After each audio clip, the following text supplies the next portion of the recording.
Hi, everybody. Thanks for joining this week's episode of Creative Real Estate Ownership. I'm Josh Silverman, and today I am happy to bring you part 2 of Berkeley zoning changes today, righting exclusionary wrongs. And this episode is for me, partly in celebration of the passage of an ordinance in Berkeley. This ordinance allows for the construction of small apartment buildings throughout the flats of Berkeley. It essentially eliminates R1 zoning and allows for greater densification and more units to be built, which essentially is to welcome more people to this city that has become increasingly unaffordable. And so on Thursday, June 26th, at the Berkeley City Council, this ordinance did pass. And I say the flats of Berkeley also because in the Berkeley Hills, they're not allowing greater densification due to the wildfire risk. So they want to make sure that fire trucks and ambulances and people can get out. Those, emergency vehicles can get in and people can get out in an orderly fashion. And so too many people makes that problematic. So it's in the flats, and they're allowing, my neighborhood is one that was strictly R1. I live in North Berkeley, and one will be allowed to build up to 8 units on a 5,000 square foot lot. So the new density standards that they approved are 70 units per acre, which roughly comes out to 8 units per 5,000 square foot parcel. Now, anybody who hears this, I really want to emphasize, don't freak out. These 5,000 square foot lots that exist in Berkeley, a very small percentage of these will be built out. And so the fears around complete neighborhood transformation, I think, are unwarranted, and I can explain why. But the new standards are significant, and they do allow this new growth. And I'm excited about it. I'm a middle housing, it was the middle housing ordinance. I'm a middle housing proponent and developer myself.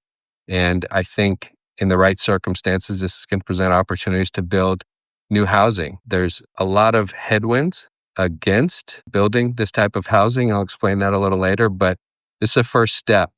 And what many people on the Berkeley City Council mentioned was that this is not a panacea. This does not move us from the scarcity of housing to an abundance of housing. It does not move us from unaffordable to affordable, but it is a first step.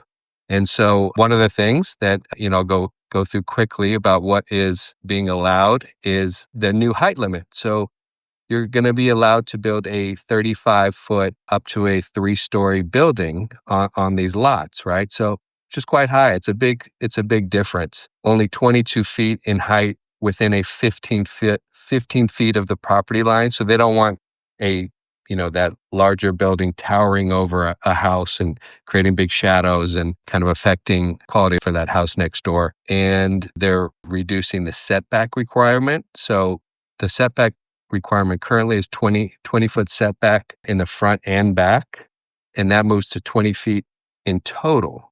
And that can be kind of handled in any different, you can kind of move that 20 feet any way you want. You can have 5 feet in front and 15 in the back, vice versa, 10 and 10. I don't think you can have 20 and 0, but so that's different, right? So these properties can potentially take up much more space than a single family home, right? So essentially these are that are being ushered in here.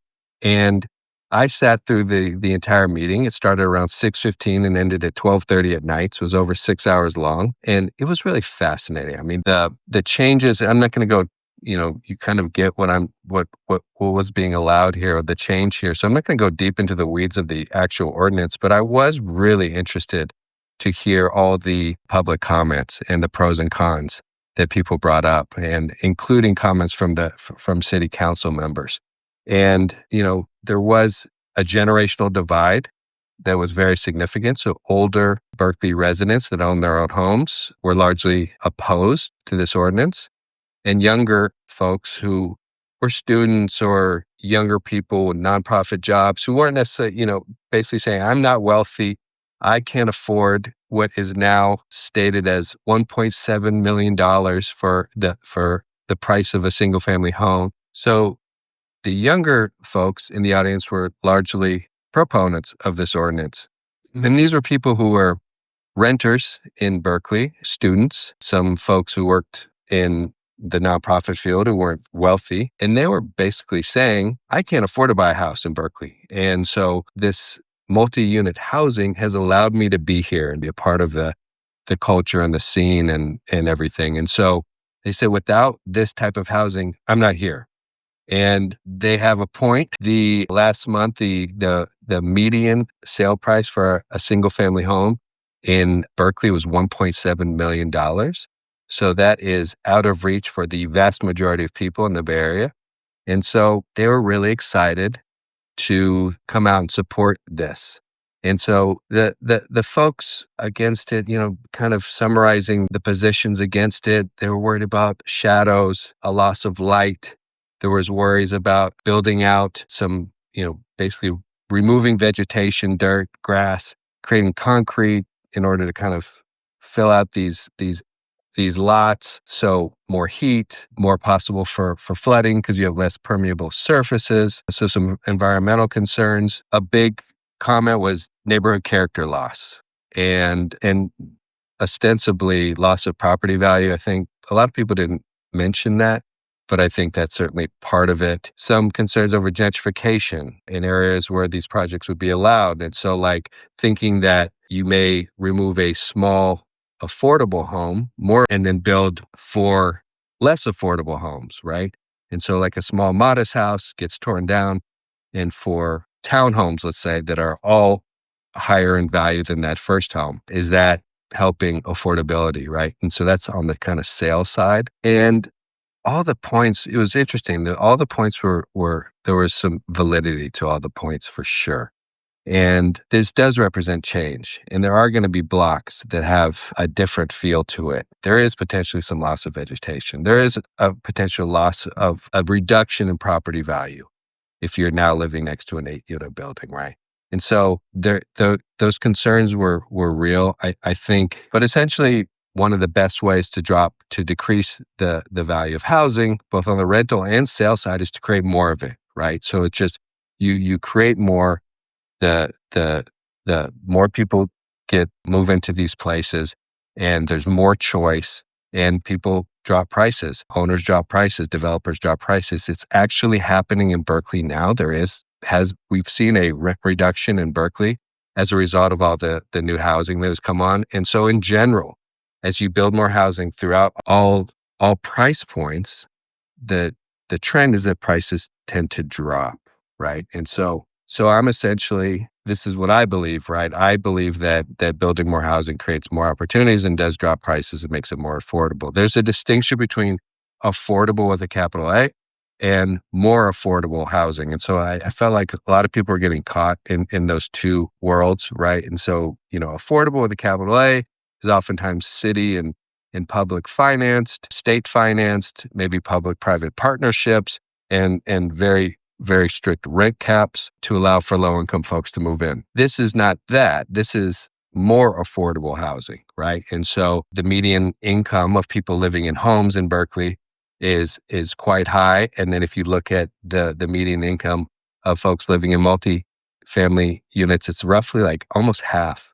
It's creating more spaces for more middle income people. And so, again, middle housing and middle income get swapped around. And so middle housing can be market rate housing that is expensive, right? But middle housing refers specifically to small apartment buildings to increase densification, urban infill, and whatnot. So on June 27th in Berkeley Side local newspaper here, a gentleman by the name of Alex Gasson wrote an article called "Berkeley Will Allow Apartments to Be Built Throughout the Flats." It's a great article kind of summarizing what I saw at the meeting. And he writes, advocates hope the move will cool housing prices and redress the racial and economic segregation that motivated single-family zoning, which Berkeley invented more than a century ago. And that's a very interesting point. And it ties into, so with that zoning that was racially exclusive, that started in the early 1900s, we do have a city that still, that segregation, the legacy of that segregation remains. And so part of this is to allow more densification in areas that were strictly single family and essentially in those single family zones, at the beginning, Black people weren't allowed to live there. Asian people weren't allowed to live there, right? And so part of this is to say that single-family zoning went hand in hand with racial segregation, right? Councilmember Ben Bartlett, he made an interesting point. He said, quote, "This is the equity issue of our time.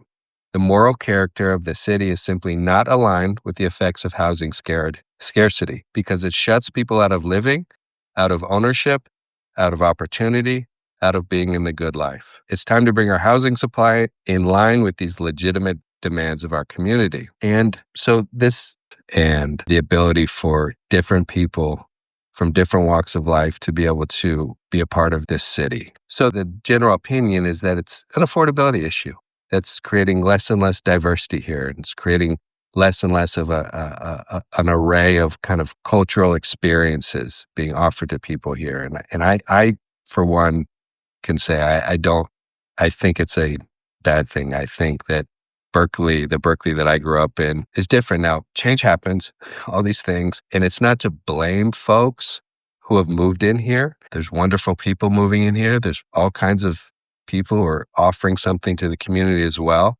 But there is a diversity, an economic diversity that has been lost. And so I think a lot of people are saying, we don't want Berkeley to become a wealthy enclave of San Francisco. We want it to remain diverse. We want working people to be able to stay here. And this is, largely what I'm often talking about in Creo. And so they're speculating that up to 1,700 new housing units in Berkeley will be built in the next 8 years. That's high. I don't think that happens, but that's a ambitious number. And, so getting into why I think, again, I'm excited about this development. However, I am very nervous that not very many housing units are built. And the reason is because of the economics. And so being a small developer myself and thinking about building single family housing, thinking about building 4 units, 6 units, I do own with partners multi-unit housing. I do understand the price point differences and why you build or why you buy.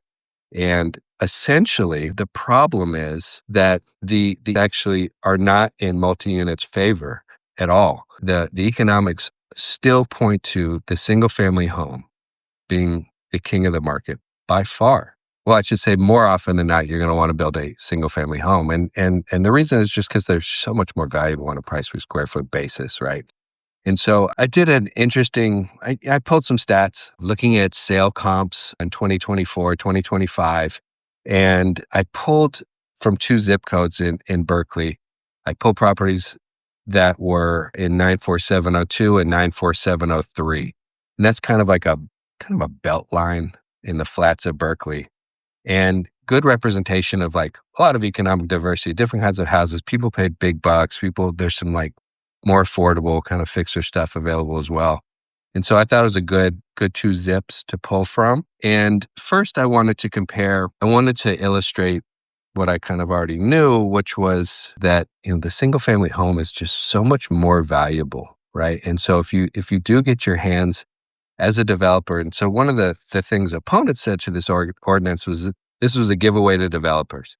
And my argument has been the giveaway to developers has been keeping the price of single family homes so high for so long due to scarcity, that this is actually not a giveaway at all. The giveaway remains in the single family home market. So that was 93 properties sold in 2025, year to date, so we're in June. Then I compared that against, and I had to go back all the way to January 1 of 2024 for multi-units. So then I looked at duplexes to fourplexes during that period of time, so roughly a year and a half, which I came up with 91 sold properties, so a good, nice comparative sample size. Last year, the market was similar to this year's in many ways.